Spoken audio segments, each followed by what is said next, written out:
ቀኝህ ይደግፈኛል። ምን ይደግፈኛል? ቀኙ ይደግፋችሁ። ምን ይደግፈኛል? ምን ይደግፈኛል? ቀኝህ ይደግፈኛል። እጅህ ያነሳኛል። የወደቀ አይደል የሚነሳው? እና አትንገዳገዱም? አንዳንዴ ኃጢአት በተለይ አንገዳግዳል። ስትንገዳገድ ማይደግፋል ቀኝህ። እግዚአብሔር ይደግፋችሁ። ብትወርቅ በማን ትነሳለህ? በእግዚአብሔር። ከወደቃችሁበት ያንሳችሁ። አይችልም? አያደርግም?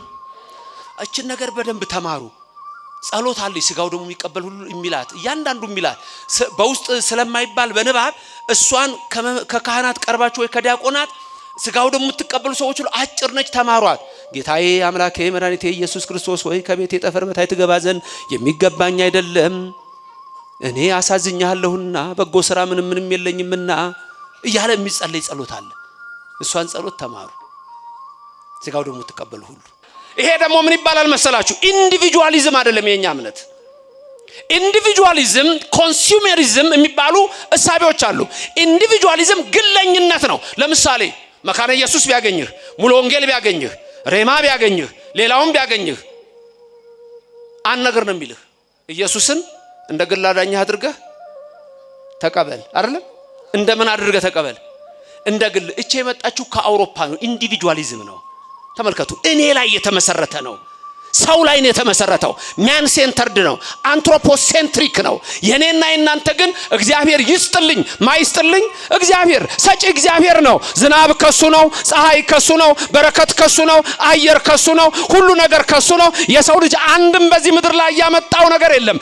አንድ ብርጭቆ እንኳን ውሃ ያመጣ የለም። ይሄን ማድረግ የሚችል የኔና የናንተ አምላክ እሱ የሰራዊት ጌታ ስሙም እግዚአብሔር ነው። ያቺ ማርያም እህተ ሙሴ እንደተናገረች እግዚአብሔር ስሙ እግዚአብሔር ነው አለች። አዎ እግዚአብሔር ስሙ እግዚአብሔር ነው። ክብር ምስጋና ይግባው። ክብርና ምስጋና ለስሙ ይድረሰው። እግዚአብሔር ይመስገን እንላለን። ይሄ ነው ልዩነታችን፣ በሰው የተመሰረተና በእግዚአብሔር። ስለዚህ ኦርቶዶክስ በእግዚአብሔር የተመሰረታችሁ ናችሁ። ሌሎች እምነቶች በተቀላላ በሰው የተመሰረቱ ናቸው። ካላስታወስ ነው ሰው አያውቀውም፣ ልብ አይለውም። ልብ አትሉም? እስቲ ቀብር ራስ ወዴት ነው የሚደረገው? ወደ ምዕራብ። ለምን መሰላችሁ? ጳውሎስ ሐዋርያ የዛን ጊዜ ክርስቶስ ሲመጣ ፊት ለፊት እናየዋለን ይላል። ቅዳሴ ላይ ሰምታችኋል። ቅዳሴ ላይ መሃል ላይ ዲያቆኑ ምን ይላል? እለተነብሩ የሚለው ቃል ተዛራችሁ ወይ? በአማርኛ የተቀመጣችሁ ተነሱ፣ ከዛስ ውስተ ጽባህ ነጽሩ። ወዴት ተመልከቱ ይላችኋል? ወደ ምስራቅ። አሁን ወደ ምስራቅ ተመልከቱ ስለተባለ ሁላችሁም የቆማችሁት እኮ ወደ ምስራቅ ነው፣ ወደ መቅደሱ ነው። ምንድነው ሚስጥሩ? የተቀመጣችሁ ተነሱ ከጣዖት አምልኮ፣ ከኃጢአት፣ ከርኩሰት፣ ከአድመኝነት፣ ከሰረኝነት፣ ከዓለማዊ ርኩሰት ተነስ እኮ ዝም ብሎ መነሳት። ሰው ሁሉ ተቀምጧል እኮ በዛ ሰዓት። አረ ለምን ቆሟል እንጂ። ቆይ ዲያቆኑ በትንሹ በተደጋጋሚ ቅዳሴ ላይ የሚባል ቃል የትኛው ይመስላችኋል? በተደጋጋሚ መዘምራን በተደጋጋሚ እንደው የሚባል የትኛው ቃል ይመስላችኋል? ቅዳሴ ላይ ተንስኡ ለጸሎት። አሁን በትንሹ 13 ጊዜ ይባላል ተንስኡ ለጸሎት። በትንሹ 13 ጊዜ። እናንተም እንደዛው ምን ትላላችሁ? እግዚኦ ተሳለነ። ቄሱ ደግሞ እጁን ዘርግቶ ምን ይላችኋል? ሰላም ለኩልክሙ ይላችኋል። እናንተ ደግሞ ምን ትላላችሁ? ምስለ መንፈስከ። በትርጓሜው እንደ ቃል ይደረግልን ትላላችሁ። ሚስጥሩ የአዳምና የነፍሳት ነው። እሱ ውስጥ አሁን አልገባም። የፋሲካው በግ ኢየሱስ ነው። በጉሱ ነው። ዮሐንስ መጥምቅ ከሩቅ አየው፣ ወደሱም ሲመጣ ተመለከተው። ይህ ከኔ በፊት የነበረው ነው አለ። እኔ 6 ወር በመወለድ ብቀርመው እሱ ግን ቀድሞ ያለ አምላክ ነው አለ።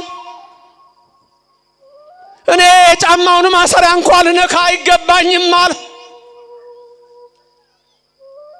ነዋ በጉ ለእግዚአብሔር ዘአትት ኃጢአተ ዓለም አለ። የእግዚአብሔር በግ ነው የዓለምን ኃጢአት የሚያስወግደው አለ። አይሁድ ግን ናቁት፣ ፈሪሳውያን ግን አልተቀበሉት። ጸሐፍት ይሰቀላሉ። እስራኤል ከሮማ ተባበረ፣ ሮማ ከአይሁድ ጋር አንድ ሆነ። የዓለም መድኃኒትን ወደ ሞት ወሰዱት። እርሱም የመጣው ደሙን አፍስሶ እኛን ለመቤዝ ነበር። መስቀሉን አሸክመው ወሰዱት። በጲላጦስ ፊት አቀረቡት። መላእክት የሚንበረከኩለትን የሾህ አክሊል ደፉት። መላእክትን በክብር የሚያቀናጀውን እሱን ናቁት። ሁሉን የሚያየውን ሁሉን የሚመለከተውን አይኑን ሸፍነው መቱት። ክርስቶስ ሆይ ማን ነው የመታህ ብለው ቀለዱበት። ከትውልዱ ይሄንን ማን ነው ያስተዋለው አለ ኢሳይያስ። ባየነው ጊዜ ደምግባት የለውም፣ እንደተቀሰፈ ቆጠርነው። በእግዚአብሔር እንደተመታ በሱ መገረፍ ግን በሱ ቁስል ግን እኛ ተፈወስን አለ። መስቀሉን አሸክመው ወደ ቀራንዮ ተራራ ወሰዱት። ወንበዴው በርባንን አስፈቱ። እውር ያበራውን፣ ለምጻም ያነጻውን፣ ጎባጣ ያቀናውን፣ ሽባ የተረተረውን፣ የዕለት ሬሳ ወለተ ኢያኢሮስን፣ የአራት ቀን ሬሳ አልዓዛርን ከመቃብር ያወጣውን ጎተቱት። እሱም በፍቅር ተከተላቸው። ወዮ ምን አይነት ትህትና ነው አለ ዮሐንስ አፈወርቅ አለቀሰ። ምን አይነት ትህትና ነው! በግ ያለው ቀንድ ያለው የማይዋጋ በግ አለ። አባ ሕርያቆስም ነገረን። ፍቅር ሰሐቦ ለወልደ ኃያል መንበሩ አብጽሖ እስከ ለሞት አለ። ፍቅር እነሆ አምላክን የአምላክን ልጅ ከሰማይ ሳበው እስከ ሞትም አደረሰው አለ። ልብሱን ገፈፉት፣ ቀይ ግምጃ ለበሱት፣ እንደ ወንበዴ ቆጠሩት፣ ወደ ቀራንዮ አደባባይ ወሰዱት። እናቱ ድንግል ማርያም አለቀሰች። የራሱ ደቀ መዛሙርት ተበተኑ። ሰውየውን አናውቀውም አሉ። 2 ዓሣ 5 እንጀራ አበርክቶ ያበላቸውን ኢየሱስ አናውቀውም አሉ እነ ጴጥሮስ። ካዱት። ሁሉም እንደዛው አሉ፣ አናውቀውም አሉ። ሌሊቱን ሙሉ ደበደቡት። 6666 ጊዜ ገረፉት። ሰውነቱ በደም ተነከረ፣ አጥንቱ ተቆጠረ። ልበ አምላክ ዳዊት የተናገረው ትንቢት ተፈጸመ። አጥንቶቼ ተቆጠሩ፣ ውሾች ከበቡኝ፣ ለጥሜ እንኳን ሐሞትና ከርቤ ሰጡኝ አለ። ዓርብ 6 ሰዓት ላይ ሰቀሉት። በሁለት ወንበዴዎች መካከል ሰቀሉት። የሾህ አክሊል ደፉበት።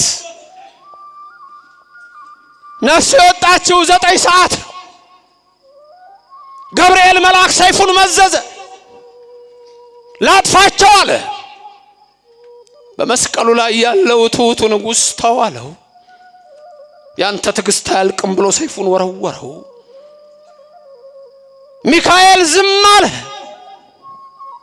ኡራኤል በብርሃን ጽዋ ደሙን ይቀዳ ጀመር። እመቤታችን ከዮሐንስ ጋር ብቻ ታለቅሳለች። ዝናብን የሚሰጥ ውቅያኖስን የፈጠረው የኃያል አምላክ ተጠማሁ አለ። ሐሞትና ከርቤ ሰጡት። እንትፍ አለው። አልጠጣሁም። የብርሃን ልብሱን ገፈፉት። ያኔ የአምላክ እርቃን አይታይም አለች። ፀሐይ ጨለመች፣ ጨረቃ ደም መሰለች፣ ከዋክብትም ረገፉ። 9 ሰዓት ላይ ነፍሴን ተቀበል ብሎ ነፍሱን ሰጠ። በዋዜማው ማታ፣ በሐሙስ ምሴት ማታ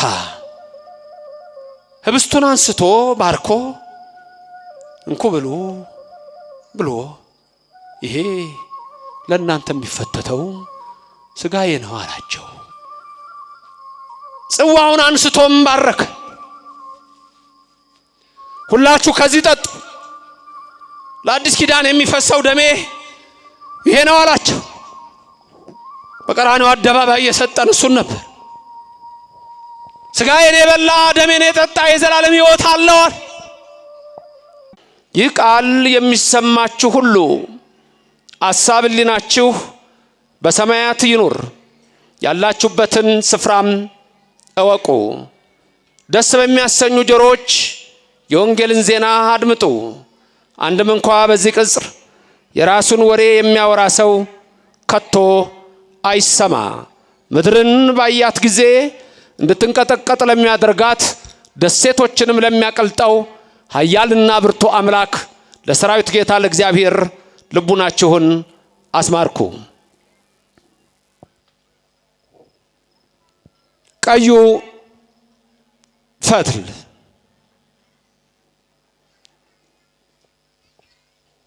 ይህ ትምህርት ቅድም እንዳልኳችሁ የኢትዮጵያ ኦርቶዶክስ ተዋሕዶ ቤተክርስቲያን ከሌላው ዓለም የምትለይበትን ሃይማኖትና ምግባር ይገልጻል።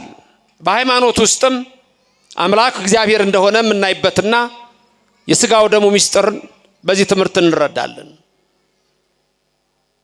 የኢትዮጵያ ቤተክርስቲያን ከሌላው ዓለማት ሁሉ የምትለየው እንዲሁም ሕዝቧ መሰረታችን እግዚአብሔር ስለሆነ ነው። ሁለት አይነት መሰረት አለ። ጠንካራ አለት አለ፣ ድቡሽት አለ። ጌታችን አምላካችን መድኃኒታችን ኢየሱስ ክርስቶስ በልብ መታሰቡ በቃል መነገሩ ከፍ ከፍ ይበልና ቃሌን ሰምቶ የሚያደርገው ሰው ቤቱን በጠንካራ አለት ላይ የሰራ ሰውን ይመስላል ይላል። እዛው ደግሞ ቃሌን ሰምቶ የማያደርገው ሰው ቤቱን በአሸዋ በድቡሽት ላይ የሰራ ይመስላል። ነፋስ ነፈሰ፣ ጎርፍ ጎረፈ፣ ወጀብ ወጀበ፣ ያን ቤት ገፋው።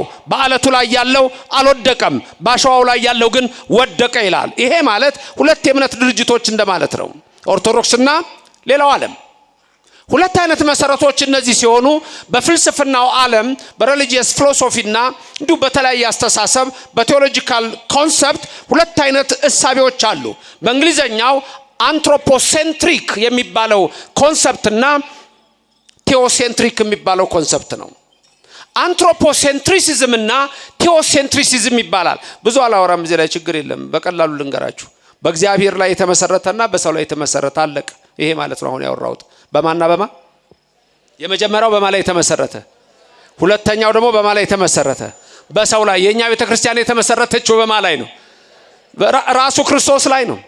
በዚህ አለት ላይ ቤተክርስቲያን እንሰራለሁ ሲል ጴጥሮስ አብነት ምሳሌ ነው እንጂ አለቱ ጴጥሮስ አይደለም። የጴጥሮስ የስም ትርጓሜ አለት ነው። ቤተክርስቲያንም በመምህርነት በአብነት ያገለግላል እንጂ ጴጥሮስ ቤተክርስቲያን የተሰራችው በዚች አለት ላይ የሚላት ሰዎች ማን ይሉኛል ብሎ በፊልጵስዩስ ዘቂሳርያ አንድ ቀን ጌታ ደቀ መዛሙርቱን ጠየቀ። የማቴዎስ ወንጌል ምዕራፍ 16 ከቁጥር 13 ጀምሮ ያለው ቃል ይነግራቸዋል። ሰዎች ማን ይሉኛል አላቸው። እነሱም የተለያየ መልስ ሰጡ። ጌታ ሆይ መጥምቁ ዮሐንስ ከሞት ተነስቷል የሚሉ አሉ። ጌታ ሆይ ከነቢያት አንዱ መጥቷል ይላሉ። ኤርሚያስ ነው ይሉሃል፣ ሙሴ ነው ይሉሃል፣ ኤልያስ ነው ይሉሃል፣ ኢያሱ ነው ይላል እያሉ ዘረዘሩ። ከዛ በኋላ እሺ ሰው ይሄን አለ፣ እናንተስ ማን ትሉኛላችሁ ብሎ ደቀ መዛሙርቱን በጠየቀ ሰዓት መልስ የሰጠው ሊቀ ሐዋርያት ቅዱስ ጴጥሮስ ነበረ። እሱም መለሰ፣ አንተ ውእቱ ክርስቶስ ወልደ እግዚአብሔር ሕያው፣ አንተ የሕያው እግዚአብሔር ልጅ እግዚአብሔር የሆንክ አምላክ ወልደ አምላክ ነህ አለው። ጌታም ኢየሱስ ክርስቶስ ጴጥሮስ እንዲህ አለው፣ ጴጥሮስ ይሄን የገለጸልህ ሥጋና ደም አይደለም በሰማይ ያለ አባቴ ነው የገለጸልህ አለው። አውቆታልና ከሰማያ ሰማያት የወረደው ኢየሱስ ክርስቶስ እሱ እግዚአብሔር ነው። ከሦስቱ አካላት አንዱ ነው። እሱ ሰማይን የፈጠረው ነው፣ ምድርን የዘረጋው ነው። ስለዚህ ቅዱስ ጴጥሮስ የመለሰው መልስ ትክክል ነበር። አንተ ውእቱ ክርስቶስ፣ አንተ ክርስቶስ ነህ አለው። በዚች አለት የሚለው ክርስቶስ በሚለው አለት ላይ ነው። በዚህ ስም ላይ ቤተክርስቲያንን እሰራታለሁ፣ የገሃነም ደጆች አይችሏትም። ለዘላለም እቺ ቤተክርስቲያን መርከብ ልጆቿን ይዛ ወደ ሰማይ መንግስት፣ ወደ መንግስተ ሰማያት የምታገባ ናት። ኦርቶዶክስ ማለት ይሄ ነው። ክርስትና ማለት ይሄ ነው። ተዋህዶ ማለት ይሄ ነው። ወደ እግዚአብሔር መንግስት የምንገባበት የተመሰረተውም በእግዚአብሔር ላይ ነው። ክብርም ምስጋናም ለሥላሴ ይሁን። በሰው ላይ የተመሰረተና በእግዚአብሔር ላይ የተመሰረተ ለምሳሌ በቀላሉ እንዴት አመሻችሁ? ማይመስገን በእንግሊዘኛ ልለውጠው ጉድ ኢቭኒንግ መልሱ ምንድነው?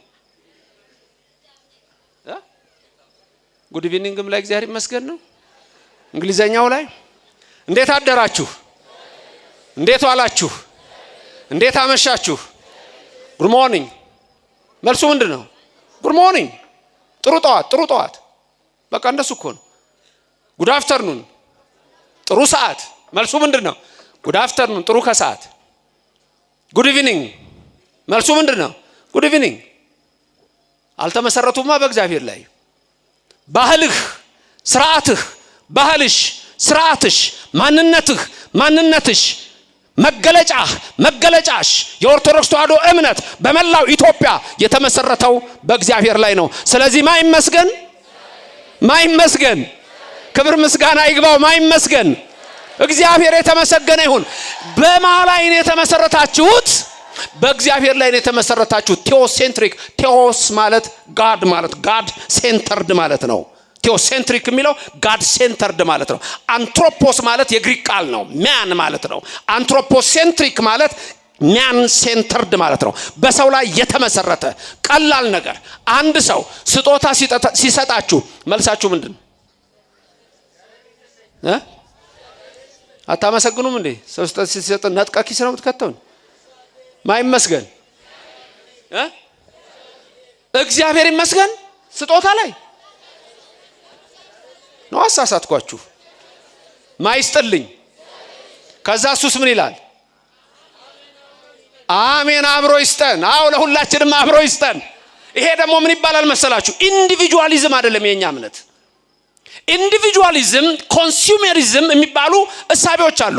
ኢንዲቪጁዋሊዝም ግለኝነት ነው። ለምሳሌ መካነ ኢየሱስ ቢያገኝህ፣ ሙሉ ወንጌል ቢያገኝህ፣ ሬማ ቢያገኝህ፣ ሌላውም ቢያገኝህ አንድ ነገር ነው የሚልህ፣ ኢየሱስን እንደ ግል አዳኝህ አድርገህ ተቀበል። አይደለም እንደምን አድርገህ ተቀበል? እንደ ግል። እቺ የመጣችሁ ከአውሮፓ ነው። ኢንዲቪጁዋሊዝም ነው። ተመልከቱ፣ እኔ ላይ የተመሰረተ ነው። ሰው ላይ ነው የተመሰረተው። ማን ሴንተርድ ነው። አንትሮፖሴንትሪክ ነው። የኔና የናንተ ግን እግዚአብሔር ይስጥልኝ ማይስጥልኝ እግዚአብሔር ሰጪ እግዚአብሔር ነው። ዝናብ ከሱ ነው፣ ፀሐይ ከሱ ነው፣ በረከት ከሱ ነው፣ አየር ከሱ ነው፣ ሁሉ ነገር ከሱ ነው። የሰው ልጅ አንድም በዚህ ምድር ላይ ያመጣው ነገር የለም። አንድ ብርጭቆ እንኳን ውሃ ያመጣ የለም። ይሄን ማድረግ የሚችል የኔና የናንተ አምላክ እሱ የሰራዊት ጌታ ስሙም እግዚአብሔር ነው። ያቺ ማርያም እህተ ሙሴ እንደተናገረች እግዚአብሔር ስሙ እግዚአብሔር ነው አለች። አዎ እግዚአብሔር ስሙ እግዚአብሔር ነው። ክብር ምስጋና ይግባው። ክብርና ምስጋና ለስሙ ይድረሰው። እግዚአብሔር ይመስገን እንላለን። ይሄ ነው ልዩነታችን፣ በሰው የተመሰረተና በእግዚአብሔር። ስለዚህ ኦርቶዶክስ በእግዚአብሔር የተመሰረታችሁ ናቸው። ሌሎች እምነቶች በተቀላላ በሰው የተመሰረቱ ናቸው። እሱ ነው ልዩነቱ። ከንግግርህ ከባህልህ ጀምረህ ይሄንን ወቅ። ይሄ ነው ሁሉ ነገራችን። ስንሞት እንኳን ስንቀበር እግዚአብሔራዊ ነው። ቀብር ራስ ወዴት ነው የሚደረገው? ቆይ ዝም በሉ እርሶ። ቆይ ልጆችዎት ይናገሩ። እርሶማ እዚህ ጋር መተው መስበክ ያለቦት ነው። ንገሩኝ እስቲ እናንተ። አሁን ይሄ ልብ አትሉትም? አንዳንድ ነገር ካላስታወስ ነው ሊቀማ ይመራል። ካላስታወስ ነው ሰው አያውቀውም፣ ልብ አይለውም። ልብ አትሉም? እስቲ ቀብር ራስ ወዴት ነው የሚደረገው? ወደ ምዕራብ። አውሮፓ ብትሄድ ወይ ወደ ምዕራብ ነው ወይ ወደ ሰሜን ነው ወይ ወደ ደቡብ ነው። ግልብጥብጥ ነው የወጣው። ባቢሎን ነው። የሚስቴን ጸባይ መቻጣውት እንዳልሆነ ሰውየው በዚህ ጋር እንሂድ ሲላት አይ በዚህ ጋር ትላለች። እሺ በዚህ ጋር ሲል በዚህ ጋር ግራ ነው የምታጋባው፣ ቤት ውስጥም ውጭም። አንድ ቀን ወደ ገጠር ሲሄዱ ውሃ ሞልቷል። አይ ይዟት ሄደ፣ ውሃ ይዟት ሄደ። እንኳን ውሃ ይዟት ሲሄድ ጠልፏት ሰው ውሃ ወደሚወርድበት ወደ ታች ነው የሚፈልገው። ሰውየው ወደ ላይ። ምን ሆነሃል አንተ ሰውዬ? ይዟት እኮ ከሄደ ወደ ታች ነው። አንተ እንደ ወደ የሚስቴን ጸባይ አታቁም። ግራ ሲሏት ቀኝ ነች፣ ቀኝ ሲሏት ግራ ነች፣ ላይ ሲሏት ታች ነች አለ። ከዛ ጭራሽ ሰማይ ላይ ጎረምሮም ይላል ሳንጎደጉድ። ይሄ ደግሞ ከምን ጊዜው እዛ ሄደሽ ዕቃ መስበር ጀመርሻል። አንዳንድ ሰው እንደዚህ ነው ባህሪው። ወደ አውሮፓ ብትሄዱ ቀብር ራሱ ወይ ወደ ምዕራብ ነው ወይ ወደ ሰሜን ነው። አሜሪካ ብትሄዱ ወደ ፈለገው ነው እንዲህ የሚባል። እኔና እናንተ ግን እግዚአብሔራዊ ነው ባህላችን ሳይቀር። ኑሯችን ሳይቀር ወደ ምዕራብ ለምን መሰላችሁ? ጳውሎስ ሐዋርያ የዛን ጊዜ ክርስቶስ ሲመጣ ፊት ለፊት እናየዋለን ይላል። ቅዳሴ ላይ ሰምታችኋል። ቅዳሴ ላይ መሃል ላይ ዲያቆኑ ምን ይላል? እለትነብሩ የሚለው ቃል ትዛላችሁ ወይ? በአማርኛ የተቀመጣችሁ ተነሱ፣ ከዛስ ውስተ ጽባህ ነጽሩ፣ ወዴት ተመልከቱ ይላችኋል? ወደ ምስራቅ። አሁን ወደ ምስራቅ ተመልከቱ ስለተባለ ሁላችሁም የቆማችሁት እኮ ወደ ምስራቅ ነው፣ ወደ መቅደሱ ነው። ምንድነው ሚስጥሩ? የተቀመጣችሁ ተነሱ፣ ከጣዖት አምልኮ፣ ከኃጢአት፣ ከርኩሰት፣ ከአድመኝነት፣ ከሰረኝነት፣ ከዓለማዊ ርኩሰት ተነስ እኮ ዝም ብሎ መነሳት። ሰው ሁሉ ተቀምጧል እኮ በዛ ሰዓት። አረ ለምን ቆሟል እንጂ። ቆይ ዲያቆኑ በትንሹ በተደጋጋሚ ቅዳሴ ላይ የሚባል ቃል የትኛው ይመስላችኋል? በተደጋጋሚ መዘምራን በተደጋጋሚ እንደው የሚባል የትኛው ቃል ይመስላችኋል? ቅዳሴ ላይ ተንስኡ ለጸሎት። አሁን በትንሹ 13 ጊዜ ይባላል ተንስኡ ለጸሎት፣ በትንሹ 13 ጊዜ። እናንተም እንደዛው ምን ትላላችሁ? እግዚኦ ተሳለነ። ቄሱ ደግሞ እጁን ዘርግቶ ምን ይላችኋል? ሰላም ለኩልክሙ ይላችኋል። እናንተ ደግሞ ምን ትላላችሁ?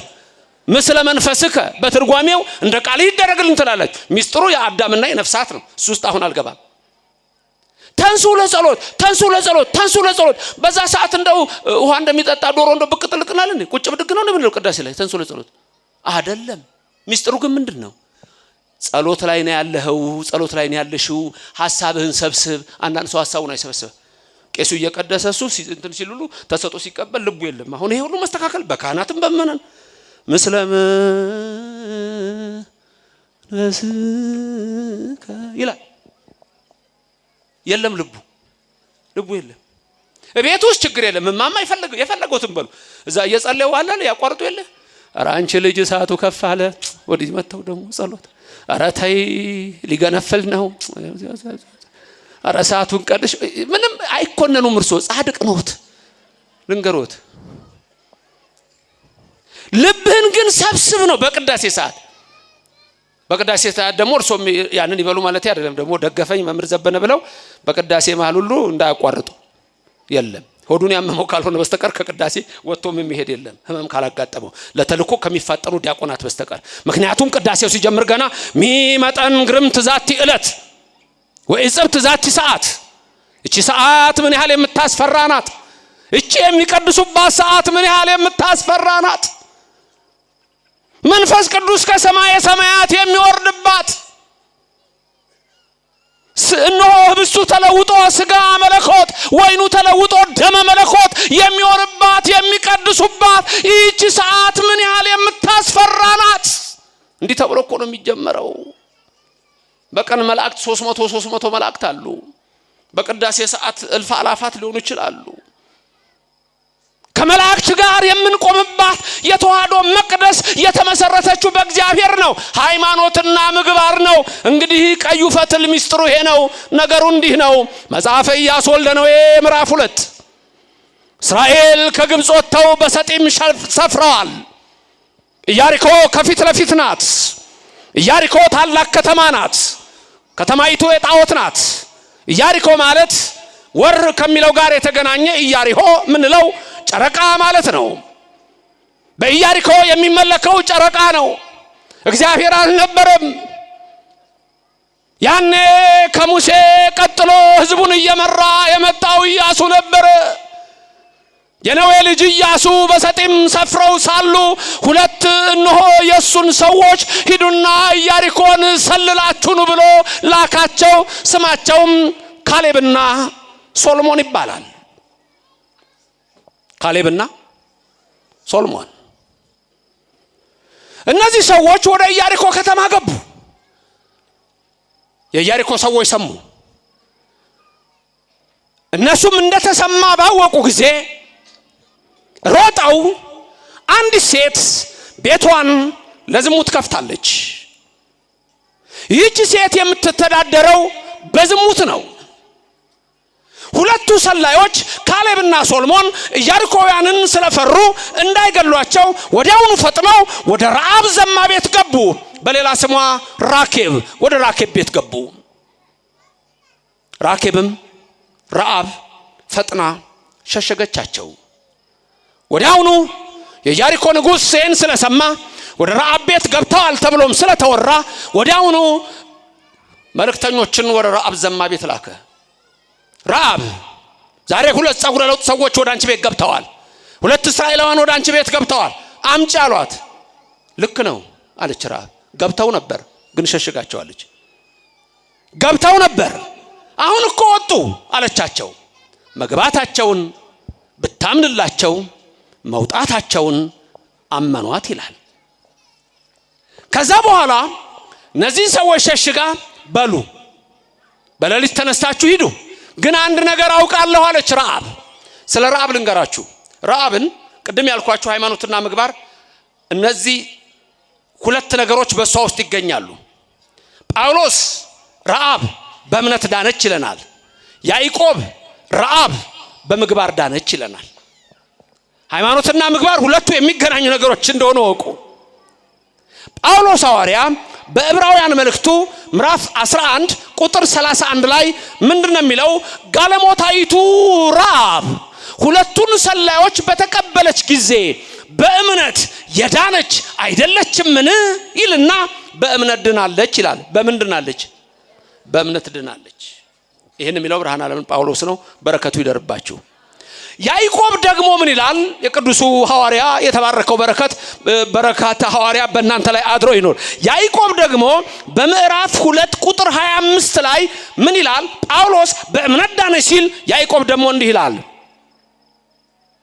እንደዚሁም ጋለሞታይቱ ረዓብ ደግሞ መልእክተኞቹን ተቀብላ በሌላ መንገድ በሰደደቻቸው ጊዜ በስራ የጸደቀች አይደለችምን? በምን የጸደቀች? ቀደም ጳውሎስ በምን አለ? በእምነት።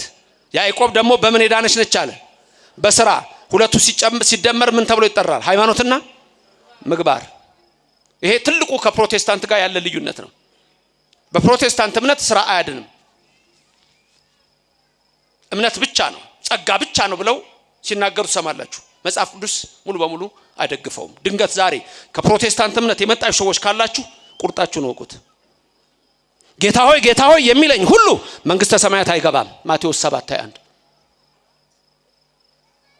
ራሱ ጌታ ሲናገር በማቴዎስ ወንጌል ምዕራፍ 28 ላይ ቁጥር 19 ላይ ሂዱና አሕዛብን ሁሉ አጥምቁ ካለ በኋላ በምን ስም አጥምቁ አላቸው? በአብ በወልድ በመንፈስ ቅዱስ ስም። ከዛስ የምነግራችሁን ትእዛዛት እንዲጠብቁ አስተምሯቸው። ትእዛዛት ስራ። በማቴዎስ ወንጌል ምዕራፍ 25 ቁጥር 31 ላይ ጌታችን ኢየሱስ ክርስቶስ ዳግም በሚመጣበት ሰዓት የሚጠይቃቸው ጥያቄዎች የሥራ ጥያቄዎች ናቸው። በእምነት ድኛለሁ በጸጋው ድኛለሁ የሚለው መፈክር አይሰራም። ተመልከቱ፣ በእኛ እምነት ይሄ ነው ያለው። ስለዚህ ረዓብ በሃይማኖቷና በምግባሯ የዳነች ሴት ነች። ዝሙተኛ የነበረች፣ ኃጢአተኛ የነበረች፣ እግዚአብሔር ግን የፈወሳት ሃይማኖትና ምግባር። ደግሞ የሚገርማችሁ እኮ የጌታ ቅድሚያት ሆናለች እኮ። አይደንቅም? ረዓብ ሶሎሞን መጨረሻ ላይ ያገባታል። የማቴዎስ ወንጌል ምዕራፍ 1 ላይ ከሚጠቀሱት ሴቶች መካከል 4 ሴቶች ሲጠቀሱ አንዷ የተጠቀሰችው ራኬብ ናት፣ ረዓብ ነች። እቺ ዘማኝ የነበረች ሴት ለክርስቶስ ቅድሚያት እስከምትሆን ድረስ የተመረጠች ታላቅ ሴት ነች። ሃይማኖትና ምግባር እንዲህ ነው የሚያደርገው።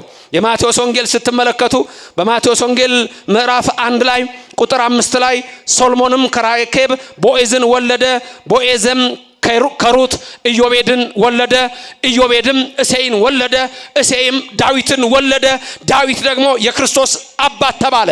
ማቴዎስ ወንጌሉን ሲጽፍ መጽሐፈ ልደቱ ለእግዚእነ ኢየሱስ ክርስቶስ ወልደ ዳዊት ወልደ አብርሃም ብሎ የሚናገረው ይህንን ነው።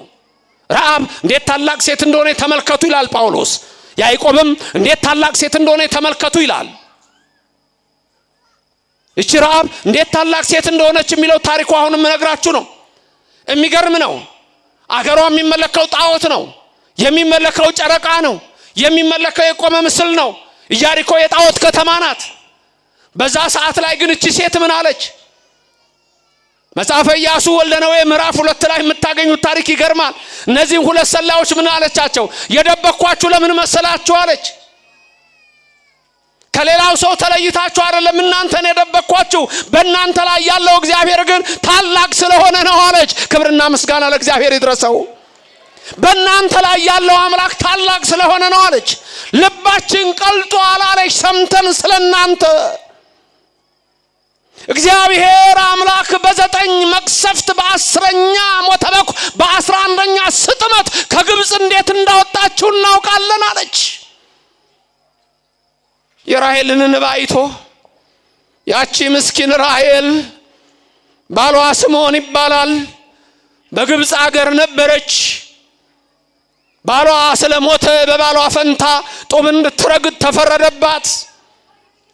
ራሔል መንታ ልጆች በማህፀኗ ጸንሳ ነበር።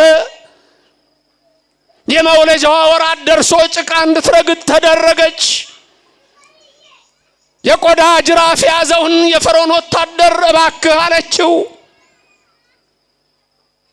እነሆ ውጋት ይሰማኛል፣ በማህፀኔ መንታ ልጆች አሉ፣ እባክህ ፍቀድልኝና ወጥቼ ልጆቼን ልገላገላቸው አለች። እስራኤል በግብጽ በመከራ ውስጥ ወድቀዋል። እግዚአብሔር ከኛ ጋር ከሆነ ከመከራ ያወጣናል። እኛ ከእግዚአብሔር ከራቀን ግን መከራ ይገርፈናል እንጂ እግዚአብሔር የማይሰራበት ሰዓት የለም፣ የማያደምጥበት የለም። ኃጢአት በደላችን ሲበዛ ግን እግዚአብሔር ምን ይላል? ጆሮዬን ይዛለሁ ይላል እግዚአብሔር ጆሮን ያዘንብልልን። ራሔል እባክህ ብላ ስትለምነው ያ የግብጽ ወታደር ግን እንዲህ አላት፣ ሰማሽ? ብትወልጃቸው እንኳን በዛው ተወልጃቸዋለሽ፣ ከጭቃው ጋር ትረግጫቸዋለሽ፣ የባሪያ ደም ጡቡን ያጠብቀዋል እንጂ አያላላውም አላት። አለቀሰች፣ ደነገጠች። ወዲያው ያች ራሔል መንታ ልጆቿ ውልቅ ብለው በጭቃ ውስጥ ወደቁ። በዛ ሰዓት የፈርዖን ወታደር በምጥ ሰዓት፣ በመከራ ሰዓት፣ በጭንቀት ሰዓት በቆዳ ጅራፍ ይገርፋት ነበር። የራሔል ልጆች ወዲያውኑ ድምፅ አሰምተው ጸጥ አሉ። ራሔል እንባዋን ወደ ሰማይ ረጨች። ይሃሎኑ በዘሰማይ አምላከ እስራኤል አዶናይ አለች። ይሃሎኑ እግዚአብሔር በዘሰማይ አዶናይ እግዚአብሔር ሁሉን ቻይ ነኝ የሚል እግዚአብሔር እውነት አለ በሰማይ። መከራ ሲበዛ ያሰኛል፣ ስቃይ ሲበዛ አለ ወይ እንላለን። አንዴ ብቸኝነት ሲሰማ እንዲህ እንላለን፣ ባዶ ስንሆን እንዲህ እንላለን፣ ኑሮ ሲከብደን እንዲህ እንላለን። ራሔል እንባዋን ወደ ሰማይ ረይታ ይሃሎኑ በዘሰማይ አምላከ እስራኤል አዶናይ በእውኑ የኔን የልጆቼን ደም የሚያይ ነፍሳቸውን የሚያይ የኔን ስቃይ የሚያይ የሌሎችንም መከራ የሚያይ አለ ወይ እግዚአብሔር በዚህ ሰማይ አለች። የዛን ጊዜ ይላል ነብዩ ድምፅ በራማ ተሰማ። ራሔል ስለ ልጆቿ አለቀሰች፣ መጽናናትን አላገኘችም የሉምና አለ። በዛ ሰዓት ግን እግዚአብሔር አለው አለ። ሰማይ ኩጋሮሙ ለሕዝቤ የሕዝቤን መከራ ሰማው፣ ወረዱ፣ አድናቸዋለሁ፣ አወጣቸዋለሁ አለ። የፈርዖን ሰራዊት ለ9 መቅሰፍት በ10ኛ ሞተ በኩር በ11ኛ ስጥመት በቀይ ባህር ዘግቶ እስራኤልን አሻገረ። ክብር ምስጋና ለስሙ ይድረሰው። አይችልም፣ አያደርግም፣ አይችልም። የኔና የናንተ አምላክ ከመከራ ማውጣት አይችልም ወይ? አይችልም ወይ? ክብርና ምስጋና ለስሙ ይድረሰው። እናመሰግነዋለን። ይሄንን ሰማሁ አለች ረዓብ ዘማ ራኬብ በኢያሪኮ። የእናንተ አምላክ እኮ አምላክ ነው አለች፣ የሚሰማ ነው አለች። የኛ አምላክ አይሰማም እኮ አለች፣ ጣዖት ነው አለች። በጣዖት ከተማ ውስጥ የምትድን አንድ ሴት ያውም ዘማ የተባለች። አንዳንዴ የኛ ነገር ኃጢአተኛ እንድላልሰው በደለኛ የራሴና ላይ ግመል ትውጣለህ ትንኝን ታጠራለህ ይላል። አንተ ፈሪሳዊ ግብዝ ወዮት አለብህ። ላይህ በቀሚስ አምሯል፣ በልብስ አምሯል፣ ውስጥ ግን ቅሚያና ምኞት ተመልቷል። የተቀበረ መቃብር ነው የምትመስሉት።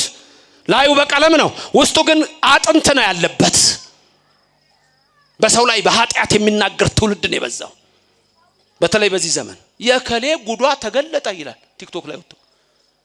የከሌ ጉዷ እንዲህ አይነት ሰዎች ልንገራችሁ የንስሐን ቦታ እንኳን አያገኙ። አስጨንቀዋልና እግዚአብሔር ያስጨንቃቸዋል።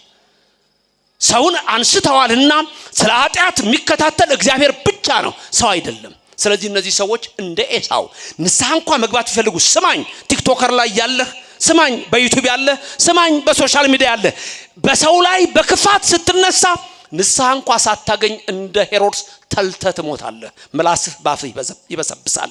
ይሄ እንደሚደርስ እወቅ። ዛሬ ካልተመለስክ በማ ላይ ትናገራለህ? ኃጢአትን መቆጣጠር የእግዚአብሔር ነው። እሷ ዛሬ አንድ ነገር አድርጋ ማታ ተንበርክካ መታ ወደ መምሩ ኃጢአት ሰርቻለሁ ብላ ነጽታ ይሆናል። አንተ ግን አልነጻህም። አንደበቴ የተከፈተ ነው እንደ መቃብር፣ እግርህ ደም ለማፍሰስ የሚፈጥን ነው፣ እጅም ደም የሚያፈስ ነው፣ በጉሮሯቸው ውስጥ ዘንዶ ነው ያለው አለ እግዚአብሔር። ከዛ ይሰውራችሁ። በኢያሪኮ አንዲት ሴት ተገኘች፣ ረዓብ ራኬብ ዘማ የተባለች። ሰማዋለች። እግዚአብሔር ለእናንተ ያደረገውን ሰማሁ። በከናናውያን ላይ፣ በፌሪዛውያን ላይ፣ በጌርጌሳውያን ላይ፣ በኢያቡሳውያን ላይ ያደረጋችሁት፣ በአሞራውያን ላይ ያደረገውን እግዚአብሔር ሰማው። በእናንተ ላይ እግዚአብሔር ያደረገውን ሰማው። የእናንተ አምላክ እኮ አለች በሰማይም አምላክ ነው በምድርም አምላክ ነው አለች። ክብር ምስጋና ለዘላለም ለስሙ ይድረሰው። በሰማይም አምላክ ነው በምድርም አምላክ ነው አለች። የኔና የእናንተ አምላክ በሰማይ ምንድነው? በምድርስ ምንድነው? በባህር ውስጥ ምንድነው? በሁሉ ስፍራ ምንድነው?